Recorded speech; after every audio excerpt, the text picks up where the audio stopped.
చేసుకోవాలి మనం లేవు. Hi hello welcome back to my channel Swethasri official.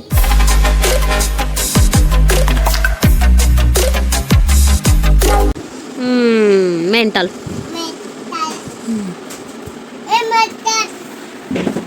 3 bags అని అనుకుంటున్నా. ఈ 3 బ్యాగులు అని అనుకుంటున్నా, తెలియదు అవి ఎక్స్ట్రా అవుతాయో ఇంకా పోతాయో. ఇంకా ఎంత లగేజ్ ఉంది, వీటిని కూడా ఒక బ్యాగ్లో వేయాలి. చూద్దాం ఎట్లా ప్యాక్ చేయాలి ఏంది అర్థమవుతుంది.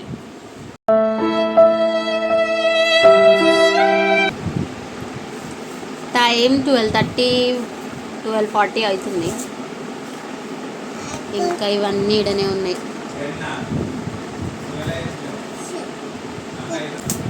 మా వాడు వాన్ లగేజ్ ప్యాక్ చేసుకుంటాం. చూపిస్తాను ఏం చేస్తున్నాడు. డుగ్గు ఎవరివి అవి షూస్? ఎవరివి? అయ్యా డాడీవి నీవి సేమ్. సో డాడీవి నీవి సేమ్. అయ్యా అనుకోకుండా సేమ్. డాడీ నీ సేమ్. చూడు డాడీది నీ సేమ్. ఇప్పుడు ట్రైల్ వేస్తారు అన్నట్టు వాడికి.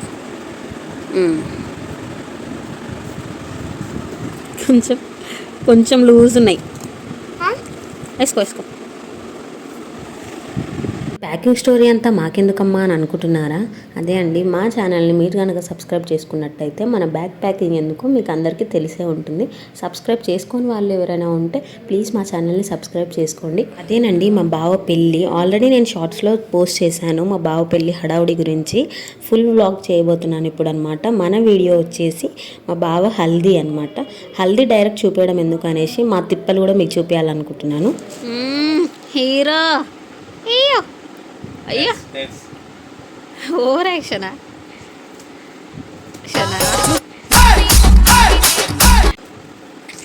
మా హడావుడి మాకుంటే వీడి బిజినెస్ వింటుంది. మళ్ళా పెట్టాలా?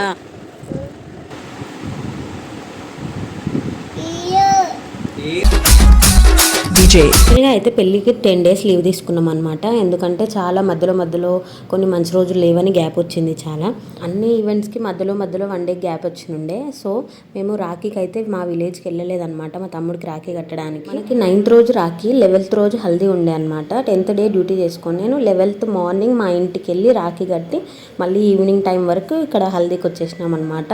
మేము వచ్చేసరికి ఇంకా పనులు నడుస్తూనే ఉన్నాయి. రాగానే అయితే నా పనిలో నేను కూర్చున్నాను అనమాట. ఇంకా హల్దీకి అన్ని ఫ్లవర్స్ అందరు తీస్తుంటే నేను కూడా కూర్చొని చేస్తున్నాను.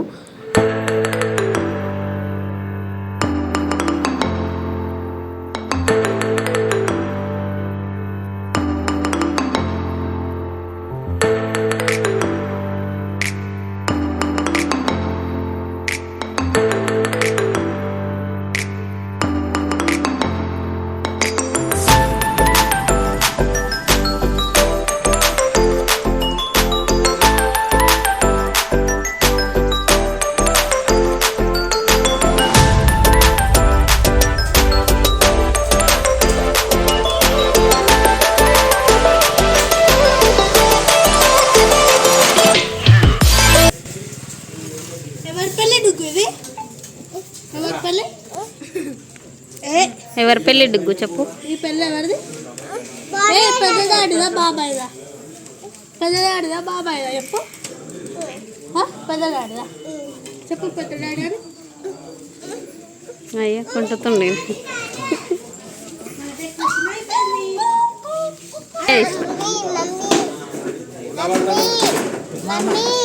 మమ్మీ 4K పెట్టినావా శ్రీకాంత్?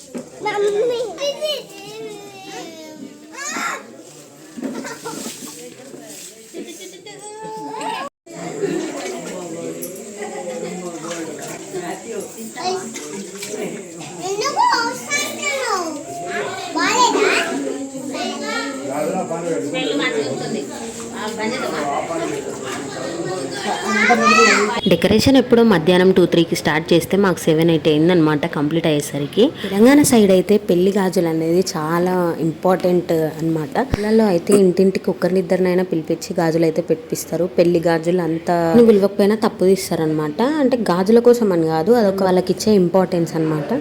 ఇట్లా సాపేసి అన్ని రెడీ చేసుకుంటున్నాం. అప్పుడే వర్షం నేను ఉన్నా అంటూ కొడుతుంది. ఎంత ఎండ కొట్టినా ఎంత ఉబ్బరిచ్చినా పర్లేదు అనిపిస్తుంది, కానీ వర్షం అయితే పడొద్దు ఇలాంటి అకేషన్స్కి. మీరేమంటారు? నేను చెప్పేది కరెక్టేనా? కరెక్ట్ అయితే కమెంట్ సెక్షన్లో కమెంట్ చేయండి. నాకు అందరు ఫేస్లు అయితే డల్ అయిపోయినాయి అనమాట. పైన బిల్డింగ్ పై నుంచి వాటర్ ఫ్లో రావడం వల్ల డెకరేషన్ దగ్గరకు మొత్తం వాటర్ వచ్చేసినాయి.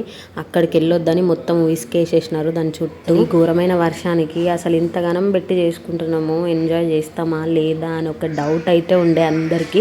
ఏదో పనులు అయితే అట్లా సాగిపోతున్నాయి, కానీ అసలు లాస్ట్ అవుట్పుట్ ఎట్లా వస్తుందని ఎవరికి ఐడియా లేదు.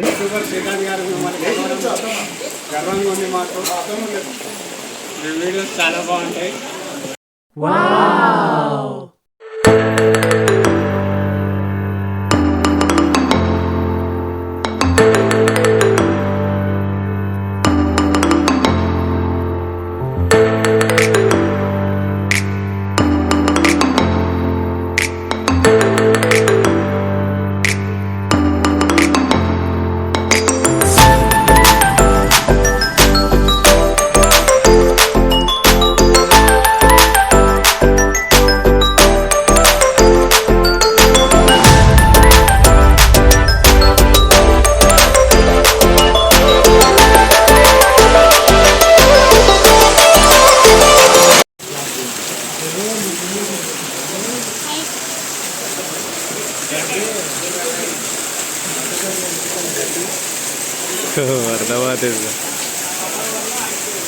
చూసారా అందరి ఎక్స్ప్రెషన్స్ ఎలా ఉన్నాయో అసలుకి. లాస్ట్కి అయితే దేవుడు అందరి మాట విని హియర్ వి గో.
అవుతుందా అసలు ఎట్లా అవుతుందా అని టెన్షన్ పడ్డ. హల్దీ సూపర్గా అయితే అయిందనమాట. ఎవ్రీవన్ ప్రతి ఒక్కరు హ్యాపీగా ఎండ్ చేసినారు. ఎందుకంటే మా అత్తగారి సైడ్ లాస్ట్ పెళ్ళి అంటే క్లోజెస్ట్ వాళ్ళలో లాస్ట్ పెళ్ళి అంటే మా బావదనమాట. పెళ్ళికి ప్రతి ఒక్కరం ఎంజాయ్ చేయాలనుకుంటున్నాము. అందరికి మించే ఎంజాయ్ చేసినాం. అసలుకి వర్షం కూడా మమ్మల్ని చాలా కనుకరించింది. ఫుల్ ఆన్ ఎంజాయ్మెంట్లో ఉండే. నేను ఇంతగా ఎంజాయ్ చేయాల్సిన పెళ్ళిళ్ళు ఇంకా ఏమైనా ఉన్నాయంటే మా చెల్లెళ్ళ పెళ్ళిళ్ళు అనమాట. అవి చాలా ఇయర్సే టైం పడుతుంది. ఇప్పటి వరకు మన ఛానల్ ఇంకా గ్రో కావాలని, మీలాంటి సబ్స్క్రైబర్స్ ఇంకా చాలా మందే రావాలని మనస్ఫూర్తిగా కోరుకుంటున్నాను. Thank you for your support. Please video కనుక మీకు నచ్చినట్టయితే ప్లీజ్ లైక్, షేర్, సబ్స్క్రైబ్ తప్పకుండా చేసుకోండి. Thank you for watching.